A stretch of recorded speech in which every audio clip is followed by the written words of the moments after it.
Portions of this podcast may not be suitable for children. It's real-life stories and sometimes PG-13. It is the crushed grape that yields the wine. Author unknown. You're listening to the Think Twice TV podcast. Hear true life stories, catch good vibes, and be inspired by engaging messages. On this show, we'll think twice about life, faith, and just what could be possible when the two are united. Broadcasting from the beautiful Great Lakes state of Pure, Michigan, here's your host, Dan Henderson. Hello, thank you for listening. Today's show is entitled Mended Hearts, Hope and Healing After Abortion. We all know that abortion is a huge point of contention. However, God is the God of restored relationships. Where there's anger and hate, He brings peace. With guilt and shame, He brings love and forgiveness. Our stories today give us a closer look at abortion and the hope and healing found through faith. Later on in the show, we will let you know about an amazing free resource to help those struggling with post-abortive regret. We're calling it The Haven. Now let's get right into our first story.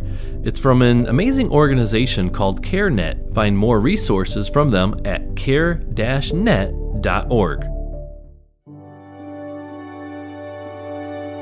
My name is Tony, and I grew up in a really dysfunctional family, probably more dysfunctional than the average family out there. When I was very young, my father sold me to men, and that started me on a path of destruction and abuse that led me to a forced abortion when I was 18 years old. And I learned basically that my only worth and self-value was to be used for sex with men.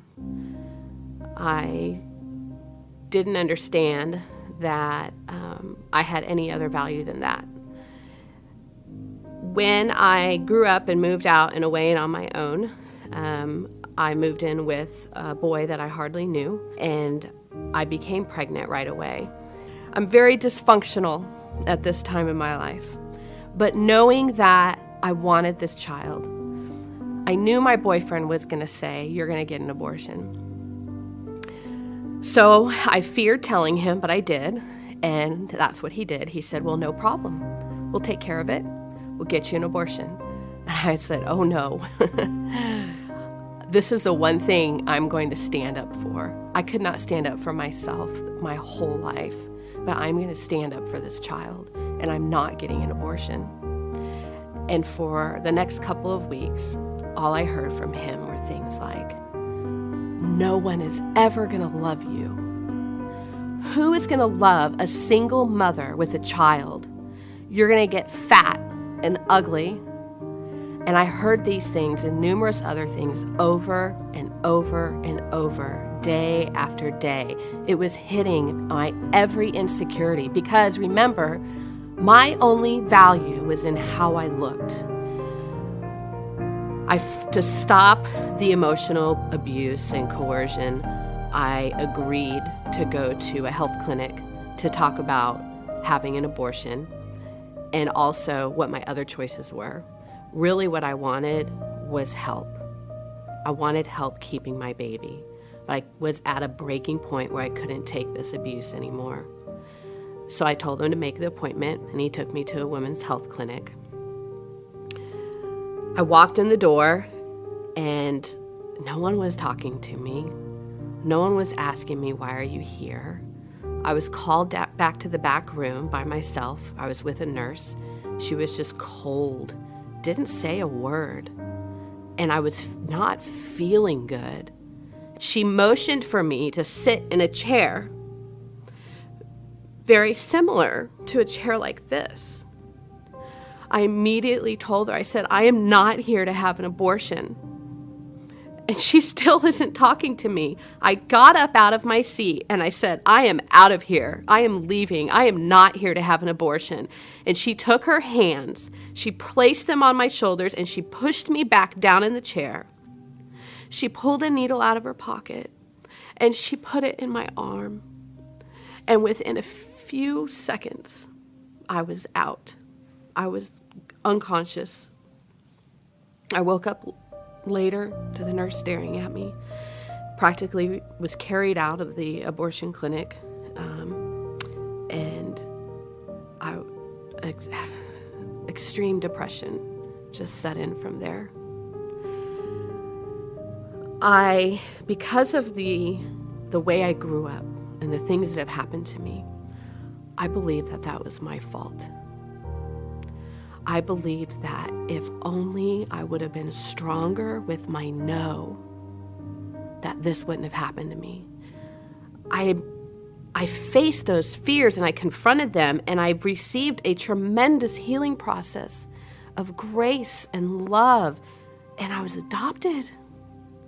I was adopted by my Father in heaven, a Father who's not going to sell me, a Father who loves me even though I got pregnant out of wedlock, a Father who healed my wounds from the horrible things that men have done to me. I want to tell those of you who are watching who have been coerced into abortion or have been forced that you're not the only one. There's nothing more that you could have done to stop that. Find someone that you can confide in. Find someone that you can talk to, that you can trust. Begin the healing process. Come out of denial. It's scary, but once you do it, I guarantee you that you will be filled with the love and the peace that you have been searching for your whole life, and you will have reasonable happiness in this life.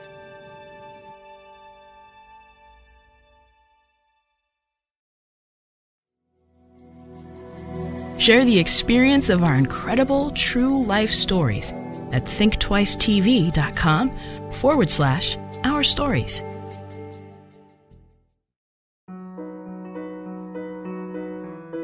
My name is Lavette. I was raised in a Pentecostal home. We was the family that was at church every single Sunday, but we didn't practice anything that was preached at home. My dad was an alcoholic, and he beat my mom on a regular, which led me to going out in the streets looking for love.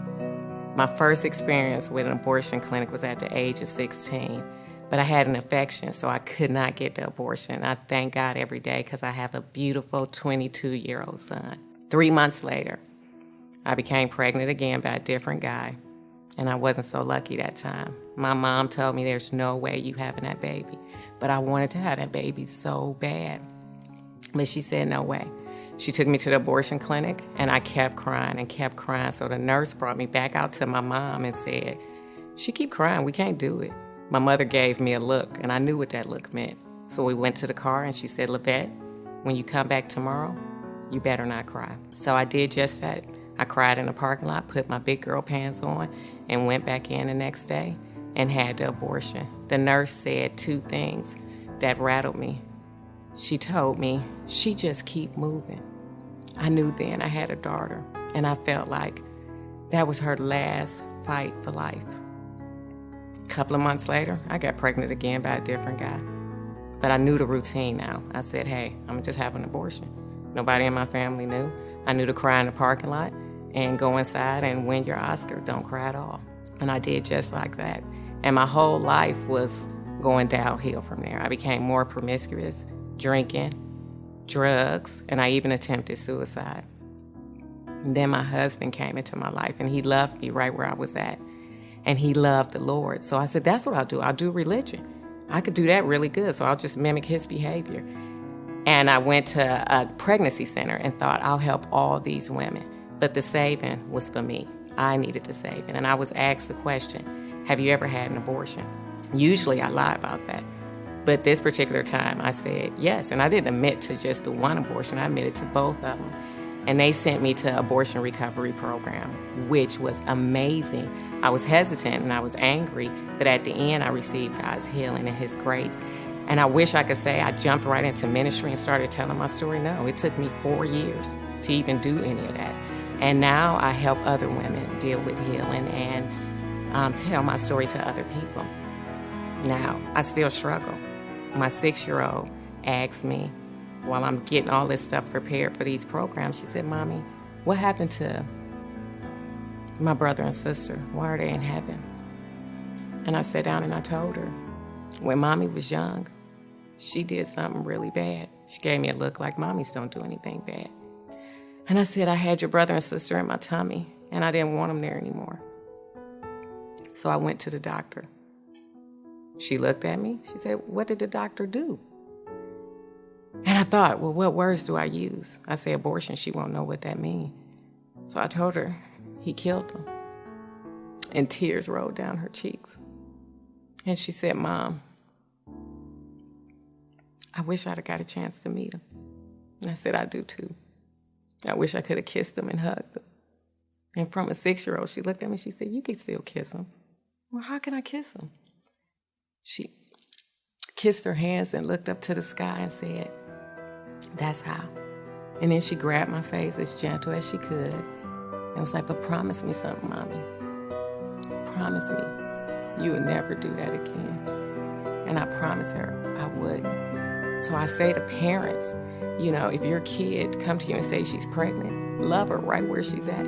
There's options out there for her. You know, because as my 6-year-old showed me grace and mercy, you can do the same for your child. Because sometimes the only way kids see that is through our parents, you know, our actions.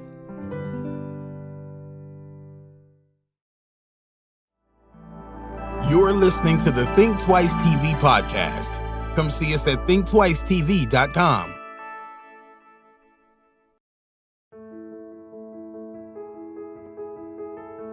Hi, I'm Amy Ford.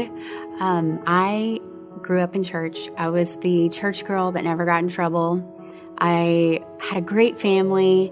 I would even march outside abortion clinics with my family when I was little and silently pray for life. And I always knew I was praying for the babies, but I never really thought about what the mommies would be feeling. And I always knew that one day I would never have an abortion, but until I got pregnant.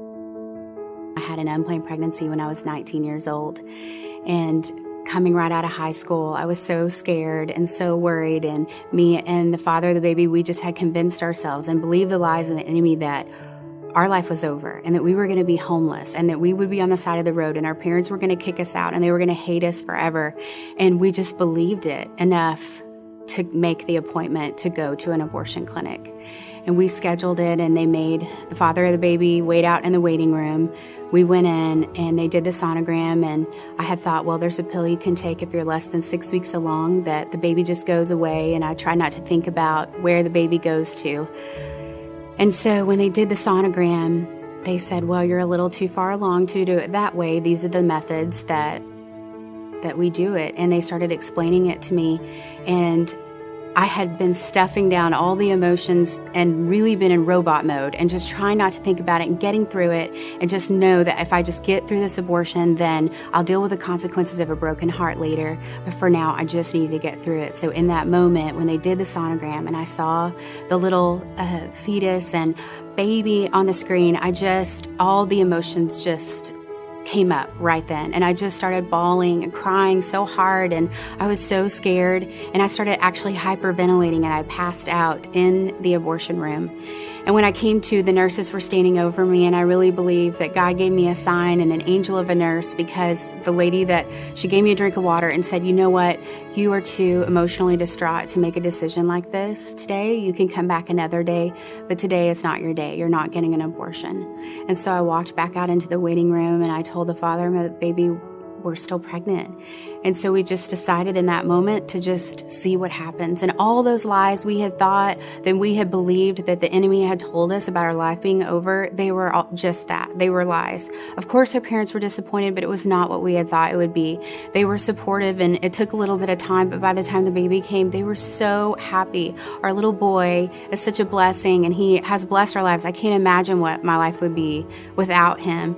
And we ended up getting married, and we have 4 kids now, and there is life after this, that you can go forward. If there's any girls that are watching right now, and especially church girls, that you feel extra shame and condemnation because you feel like you should have known better, I just want you to know that there is life past this, and God loves you so much, and He will use this for good. He promises He will turn everything for good for those that love Him, and you do love Him, and you just be brave and be courageous. Get involved in a church family and let the church love on you and get some support, and you can get through this. We love you too. Life, hope, and truth for Generation Now. This is #Gospel. Relevant, inspiring, and straight to the point. The gospel and what it means for us. There's a man in LA who lives a life most of us can't begin to imagine. For nearly 30 years, this man has adopted terminally ill children, one after another. Each time, he knows his new child will live a painful life, will require his nonstop care, and will eventually die. He knows the physical and emotional pain this will cause him. He knows the cost, and he chooses to love them anyway. There's a story in the Bible of a strange wonder in the desert, a bush that is engulfed in flame without being consumed. In that miracle, God reveals himself to a man called Moses. This name, I Am, means that God is eternal, that he has no beginning and no ending, that he has always been and will always be present. Later on in the Bible, in one of the most controversial scenes in the life of Jesus, Jesus says to a crowd of devout Jews, I tell you the truth, before Abraham was, I am. This Jesus, the same Jesus who would eventually die on the cross to forgive our sins and reconcile us back to God, says, you want to know who I am? I am God. I am eternal. In every event that was and is to come, I am present. The name I Am means that when Jesus went to the cross on our behalf, he did so not naively, but with eyes wide open. He saw every ounce of sin and brokenness in humanity, past, present, and future. Like the father of terminally ill children, he knows the cost and he chooses to love us anyway. There is no sin or mistake that will ever surprise I Am. He is and will always be present. And that presence means that we can have freedom from believing that our sin is somehow greater than his love and forgiveness. This is the gospel. #Gospel. View each message as an amazing animated video at #gospel.com. Follow them on Facebook, Instagram, and Twitter at #Gospel.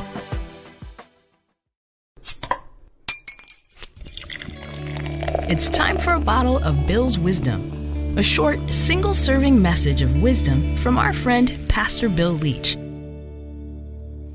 A news event in 1995 shocked both sides in the culture wars controversy. Norma Leah McCorvey, the Jane Roe of the famous Roe v. Wade court case of 1973, converted to Christ, got baptized, and joined the pro-life campaign. Most astoundingly, it was the director of the anti-abortion group Operation Rescue who influenced her. As she tells the story, the change occurred when that director stopped treating her like an antagonist. He apologized for publicly calling her a baby killer and started spending time with her in the parking lot that, oddly enough, their offices shared. In time, McCorvey accepted an invitation to church from a 7-year-old girl whose mother also worked for Operation Rescue. Pro-abortion forces had dismissed McCorvey, her dubious past of drug dealing, alcohol, and promiscuity made bad public relations. But Christian leaders took the time to counsel her in the faith while keeping her out of the spotlight for a time while she grew as a disciple of Jesus. You see, Christians don't, in the final analysis, fit any culture's mold. We have no enduring city here. We're adopting the values, practices, and beliefs of the city of God, which is to come and never pass away. That's what Hebrews 13 is all about. In verse 1 of Hebrews 13, we read, keep on loving each other as brothers. Work at Philadelphia. Phileo being the word for love, and Delphia being the word for brothers. We're to love people who are just like us. But verse 2 says to work at Philizania. Do not forget to entertain strangers, people not like us. For by so doing, some people have entertained angels without even knowing it. Verse 3 follows, remember those in prison as if you were their fellow prisoners, and those who are being mistreated as if you yourselves were suffering. There's something weird going on here. Love your brothers and sisters. We get that. Love strangers. Love people that aren't like you.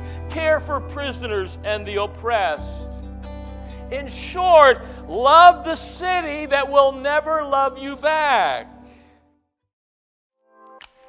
As we've heard from today's stories, people are really hurting from the aftermath of abortion. And we don't ever want to stand in the place of condemnation or self-righteousness. If anyone's looking for solid post-abortive help, we've created a page on our website called The Haven. This page is jam-packed with resources, links, and videos. Stop by thinktwicetv.com/haven or call 1-800-395-HELP. Our next episode is entitled Swayed from Suicide. We'll hear from those who dealt with depression and hardships that brought them to the brink of suicide, but they were miraculously saved. Catch you next time. Thank you for listening to the Think Twice TV podcast. Come see us at thinktwicetv.com. Find original videos, true life stories, and content to help you grow your faith at thinktwicetv.com. This project is sponsored by Media Messengers Evangelistic Association, revealing the love and power of God through media. MediaMessengers.org. If you like the show, follow us on social media.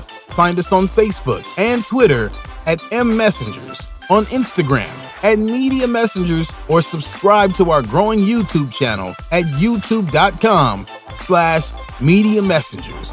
And please help us reach more people by sharing this podcast. Lastly, check the show notes for links and resources. God bless.